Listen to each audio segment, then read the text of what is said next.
Hi and welcome to Videowissen and the Babelsberger Sternennächte. Today we'll see a talk by Nikolay Kacharov, a postdoc here at the Leibniz Institute for Astrophysics in Potsdam. And he will talk to us about intermediate mass black holes and new discoveries that were recently announced. Enjoy! Hello, my name is Nikolay Kacharov and I work at the Leibniz Institute for Astrophysics in Potsdam. And today I want to tell you about a work that our group did providing the first solid evidence of an intermediate mass black hole. But before I dig deep into why intermediate black holes are important, because let's face it, intermediate doesn't sound as exciting as, for example, discovering the most massive, the least massive or the most distant black hole, they're still very important from an astrophysical point of view. To begin, I want to take you on a journey to the center of the Milky Way. It is right here in the center of the image, and you could see that it is obscured by very heavy line of dust. It is really difficult to see the center of the Milky Way with the naked eye. Otherwise, it would appear as one of the brightest objects on the sky. To see it, we need to switch to infrared light. The image changes now, and we see a very dense aggregate of stars. This is Milky Way's nuclear star cluster. And at the heart of it, we're going to see a set of very fast stars that seem to really orbit around nothing. You could see the stars moving. This is in a period of about 20 years. And it was proven that these stars orbit around a supermassive black hole with a mass of about 4 million times the mass of the Sun. In 2020, the lead scientists that made this discovery got the Nobel Prize in Physics. These are Reichen Gansel from Germany and Andrea Ghez from the United States, together with Roger Penrose, who had a significant contribution in our theoretical understanding of black holes. The first direct observation of supermassive black holes, however, came a bit later, and it is interesting that the first supermassive black hole that was actually imaged was not in the center of the Milky Way.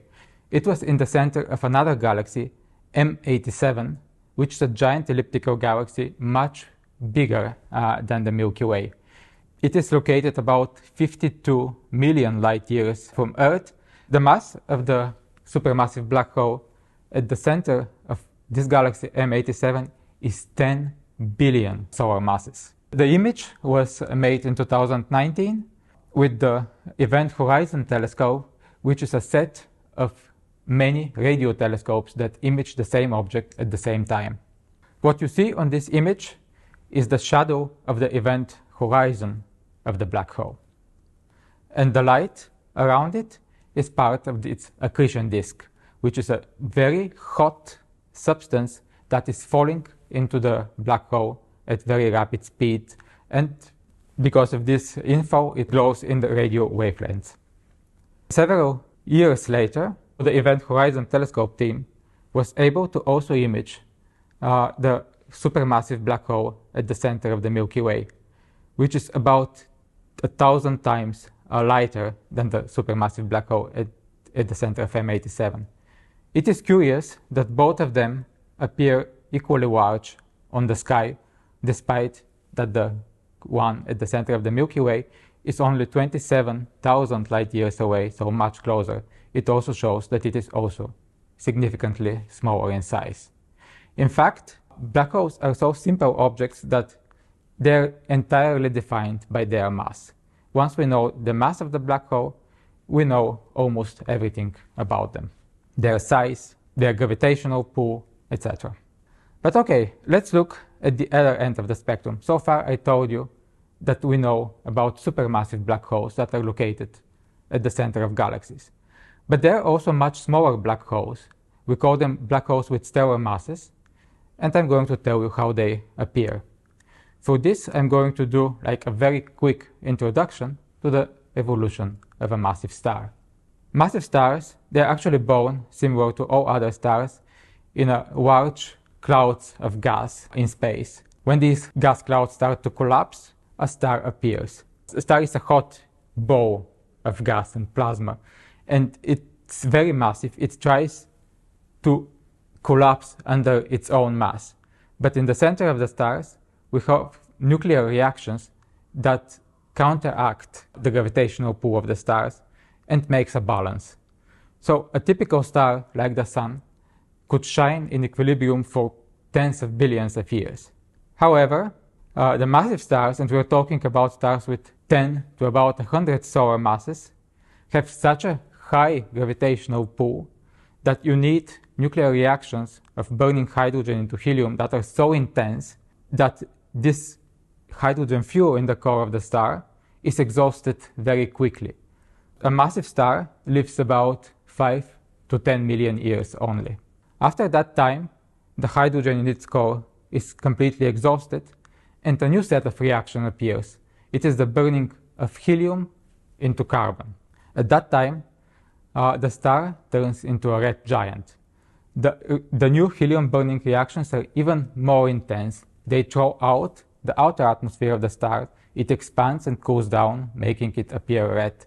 But at some time, the helium is also exhausted, and higher order of nuclear reactions start to try to counterbalance the desire of the stars to collapse under its own gravity, until an iron core appears.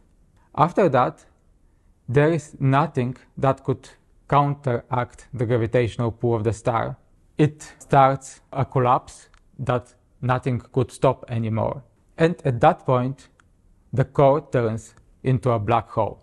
The outer layers of the star explodes, as you see in this video here, which is an explosion so violent that at the first moments of the explosion, the supernova could appear as bright as the entire galaxy it is found in.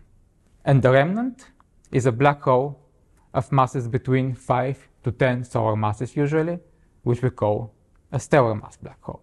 So we know how stellar mass black holes form, and now we want to find out how they grow to eventually become the supermassive black holes that I was previously talking about. We know that black holes grow through mergers. And since 2016, when the gravitational waves were discovered, we have a solid evidence about that.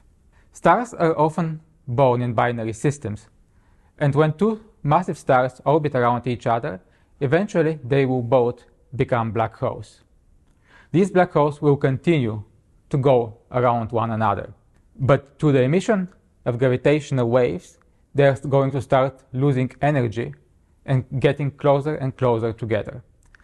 Gravitational waves are literally ripples of spacetimes that are emitted from this orbital motion of the binary black hole.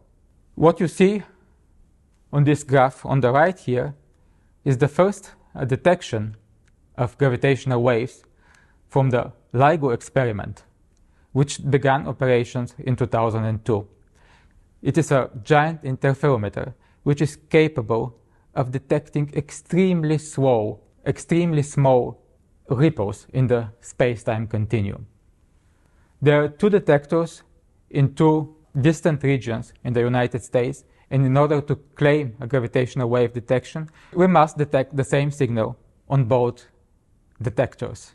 What you see on the image on the left are detections in the two detectors in Hanford and Livingston. And what you see are the waves emitted, which when the black holes get closer and closer together, their frequency increases until they merge and the signal is tempered. So with this method, we have seen that we could make black holes up to about 80 solar masses. What I show here on this graph are single mass black holes with stellar mass that were detected through their X-ray emission, and black holes that were detected by LIGO through gravitational wave emission and through mergers. So typical stellar mass black holes have masses between 5 to 15 solar masses, but with mergers of 2 or more black holes, we could make black holes with about 80 to 100 solar masses. But this is still not enough to explain how these supermassive black holes are formed that have millions and billions of solar masses. This is where the importance of intermediate black holes come. Can these stellar mass black holes grow with consecutive mergers to form a supermassive black hole of a million solar masses? Or do we need a more intermediate mass initial seed to form such a massive, supermassive black hole? We don't really know at the moment. And until recently, we didn't even have a solid evidence that these intermediate mass black holes even existed. So where to look for them? Well, if we know that supermassive black holes exist in the center of galaxies, it is logical to maybe start searching for intermediate mass black holes in the centers of dwarf galaxies. And now I'm going to tell you a story of one of those searches by a colleague of mine, Anil Seth. So he set to search for an intermediate mass black hole in a galaxy which was later dubbed the densest galaxy in the universe. What you see here is an image of the giant elliptical galaxy M60, but this is not the galaxy of interest. On the top right, you see a spiral galaxy similar to the Milky Way, which is in front of M60, much closer to us, but this is also not the galaxy we are interested in. What we are looking at is this object here. The group of Anil Seth took spectroscopic data of this galaxy, and what I show here is an image of that data. What you see on this image is the relative velocities of stars, how they move with respect to each other. And what you see is that there is a peak in velocity at the very center of the image. This is a telltale sign for the possible existence of a black hole. So the group set to model dynamically this system and found out that indeed, in the center of this very small and dense galaxy there is a black hole with a mass of 20 million solar masses. But wait a minute. This is much more massive than the supermassive black hole at the center of the Milky Way, which, if you remember, is only 4 million solar masses. This one is 20 million. So we did not discover an intermediate mass black hole in this case. What has happened is that this galaxy was perhaps even more massive than the Milky Way, and it fell into this giant elliptical galaxy M60.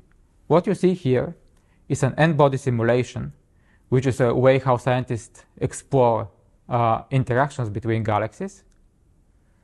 And what you see is that at each orbit around M60, this galaxy loses stars to the halo of the giant elliptical galaxy. What is left at the end is only the core of the galaxy, its nuclear star cluster, very similar to the nuclear star cluster that I showed you in the beginning of the presentation in the center of the Milky Way. And in this now naked nuclear cluster, we still have the supermassive black hole. But we shouldn't give up. The traces of such mergers are ubiquitous, which astronomers like to call ironically galactic cannibalism. Almost, if you take a very deep image of almost any galaxy, you will see these tidal traces of smaller galaxies that have fallen in. This is just the way how galaxies grow. Even in our own Milky Way. In this image here, which has been stripped out of the glow of the Milky Way and the bright stars, and only the tidal streams of things that have probably fallen into the Milky Way remain. What you see here, this bright stream, is the so-called Sagittarius stream. Here you see another stream which is called the orphan stream. It's called the orphan stream because we don't really know what its progenitor was. But for us, the Sagittarius stream is really interesting because it is the last, most significant merger of another galaxy with the Milky Way. This is the Sagittarius dwarf galaxy, and here is another n-body model or simulation of how Sagittarius fell into the Milky Way. Here you see the disk of the Milky Way rotating, and this is the Sagittarius galaxy arriving. When it gets close enough, it starts losing its stars to the halo of the Milky Way galaxy. With each orbit, it loses more and more stars, until what is left in the end, right here in the center, is again a very massive nuclear cluster. This is a Hubble Space Telescope image of it. And our team is currently really working hard to analyze whether at the center of this cluster we have an intermediate mass black hole. However, the analysis is hard, the data is not as good, and the discovery that I'm going to talk about today is in another star cluster, Omega Cen, also located in the halo of the Milky Way. While M54 is the second most massive cluster in the halo of the Milky Way, and we know that its progenitor was the Sagittarius dwarf galaxy, Omega Cen is actually the most massive one, but we don't really know which galaxy it was part of before it was stripped away. This was probably a major merger that happened much, much earlier than the Sagittarius info. However, by a lucky coincidence, Omega Cen, or Omega Centaurus, is one of the most observed star clusters on the sky by the Hubble Space Telescope because it is one of its calibration fields. And Maximilian Haberle, who is a PhD student at the Max Planck Institute for Astronomy, this is a group where I was a member before coming to the Leibniz Institute for Astrophysics in Potsdam, set on to analyze this vast library of data of HST images in the center of Omega Centaurus. You see, since this is one of the calibration fields of the Hubble Space Telescope, it is observed every few months since the early 2000s for more than 20 years now. And these are all the Hubble images that were taken of this star cluster. So Maximilian set to measure the precise positions of all the stars in this cluster and compare them from image to image, trying to detect the smallest motions of the stars. So he measured the motion of 1.4 million stars in this cluster, which you can see moving here in this animation. Now, of course, this is exaggerated. We have observed the cluster for only 20 years, while this animation goes for about 20,000 years. So you could really see the motions, which are so small. What you could see is that most of the stars move very little. These are the two cluster member stars. Many stars, however, move significantly faster. These are stars that are before the cluster, in front of it. These are Milky Way stars on the line of sight. So, of course, in order to model the dynamics of the cluster, we have to be able to remove the stars that belong to the Milky Way from the genuine members of the cluster. However, if you look at the very core of it, you discover several stars that are moving extremely fast and are really concentrated in the center. So, one possibility is that these stars are probably still in front of us in the Milky Way, and that's why much closer to us, that's why they seem to appear moving so fast. But if they are not, if they are actually inside the cluster, it is a very solid evidence that there is a massive black hole around which they are orbiting. So in the rest of the talk, I'm going to try to convince you that these stars are indeed members of the cluster, fast-moving stars that are orbiting a black hole, rather than being in front of us. So, but let's see first the real data, because the animations were mostly for illustration, and they do exaggerate the motions that we actually managed to detect. What you see here on the diagram is the detected position of one of these fast stars in a period of 20 years. On the right side, we have the actual image where the position of the star was measured. And you could see that in 20 years, the star moved merely 2 pixels on the Hubble Space Telescope camera. That's okay. The Hubble Space Telescope is so precise that you could detect the stellar positions with a precision of a tenth of a pixel. So a movement of 10 pixels is already a very, very solid detection. Now, are these stars in front of the cluster or inside of it? What you see here on the right plot is where these stars appear on the so-called color brightness diagram. Well, typically, when all the stars are at the same distance from us, they cluster on such a diagram and form a sequence of stars. Our fast stars, there's 7 in total, are all on top of the sequence on the cluster. That already tells us that they're at the same distance. Furthermore, they're very concentrated. We do not expect very concentrated in the center. We do not expect such a concentration of foreground Milky Way stars unless there was another cluster which is in front of Omega Centauri. But in that case, they wouldn't fall in Omega Centauri sequence. They would form their own sequence if their distance was different. We could also model what is the expected density of Milky Way foreground because we have very good models of our galaxy. And what you see on this diagram is what is the expected theoretical density of stars in the direction of Omega Centauri that belong to the Milky Way. And the data points here show actually the measured density. And you see that there is a very, very good agreement in general if we go away from the center of Omega Centauri.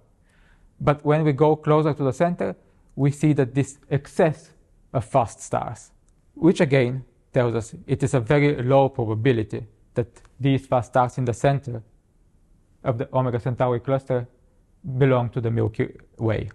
They are most likely genuine Omega Centauri stars.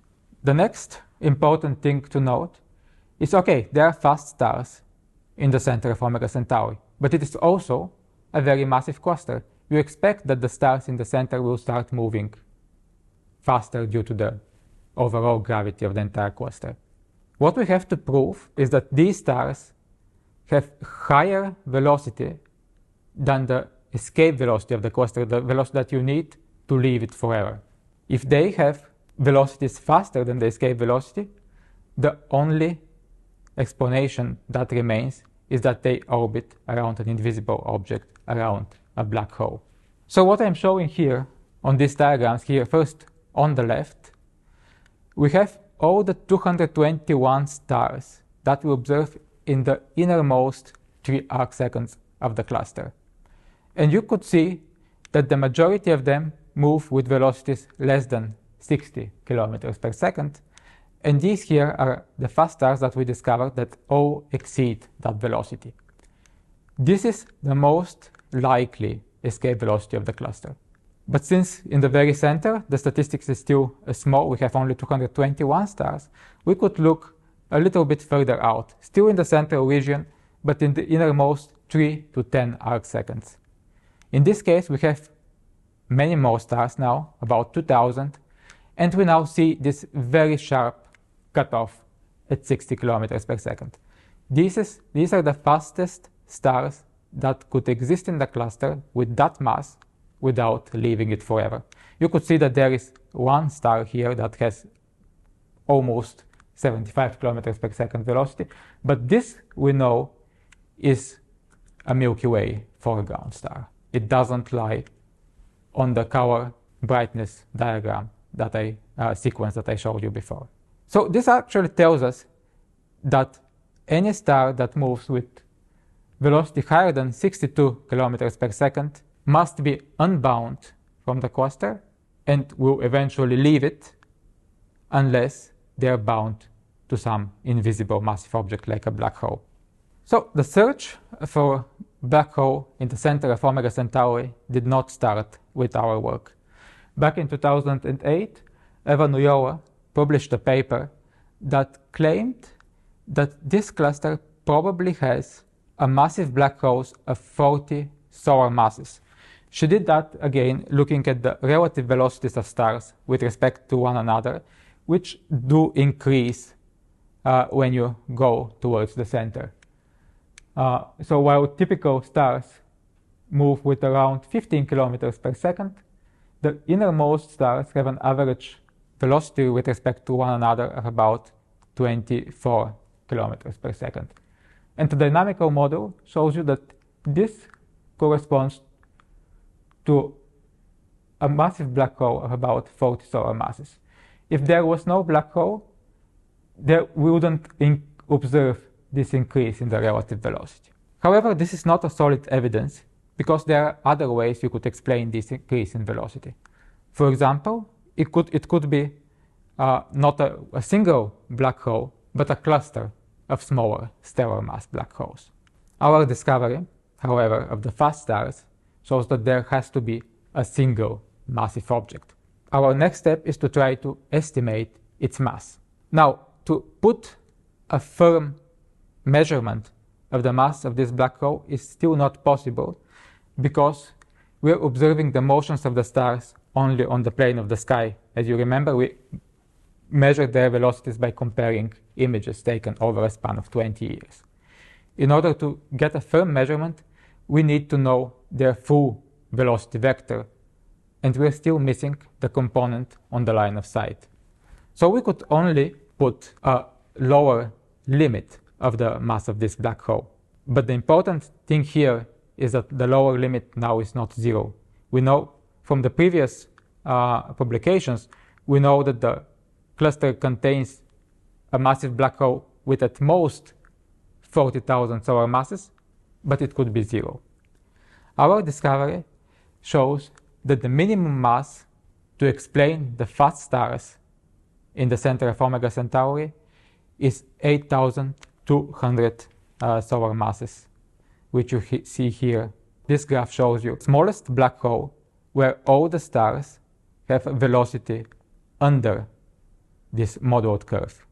And this model curve is of 8,200 solar masses. The other curve that I have shown here is the maximum black hole mass that could exist with 40,000 solar masses. But you could see, since we know only the two-dimensional velocities of the stars, they could be anywhere between these two curves. But the important thing is that we cannot model our data, we cannot explain our data if we have a black hole with smaller or null mass for that instance, for that matter. What is interesting is that we could compare the motions of stars in the center of the Milky Way, for which a Nobel Prize in Physics in 2020 was given, and the motions of stars in the center of Omega Centauri. Very interestingly, the fast stars around both black holes are at the same physical distance. However, since the black hole in the center of the Milky Way is about 100 times more massive than the black hole mass in the center of Omega Centauri, the stars in the center of the Milky Way can complete one full orbit in about 20 years. Actually, that's the period of the closest known stars to the black hole in the Milky Way center, while the stars in Omega Centauri would need more than 200 years to complete one full revolution about the black hole there. So what this image shows here is the motion of the fast stars in the Milky Way center in gray here, the distance that they cover in 2 years, while these pink stars here are the stars around the black hole in Omega Centauri, and the motions that we have shown is the distance that they cover in 20 years. So what's next for our team? We have recently applied for spectroscopic observations with the newly launched James Webb Space Telescope, and we got the time. With these spectroscopic observations, we're going to be able to get the line of sight velocities of these fast stars in order to measure their full velocity vectors and be able to give like a firm estimate of the mass of the black hole in Omega Centauri. What I show here in this diagram, it's an image of the center of Omega Centauri. With pink, I have marked the fast stars that we have discovered through the Hubble Space Telescope image analysis. And the blue dots show the stars that already have line-of-sight velocities from different observations. You could see that the majority of the fast stars don't have line-of-sight velocity except one. Interestingly enough, this star doesn't have a large velocity in the line of sight. It does tell us that it moves rapidly only across the sky. But it would be interesting to get the measurement for the other stars as well. For me personally, I'm still interested in searching for such intermediate mass black holes in other galaxies. And one obvious example is the Large Magellanic Cloud. It is a massive galaxy, a satellite of the Milky Way, and we still don't know if this galaxy contains a massive black hole at its center. The search for it is extremely difficult because the Large Magellanic Cloud also doesn't have well-determined center. So this is one challenge that we are facing. It is very difficult to even start the search. Thank you very much.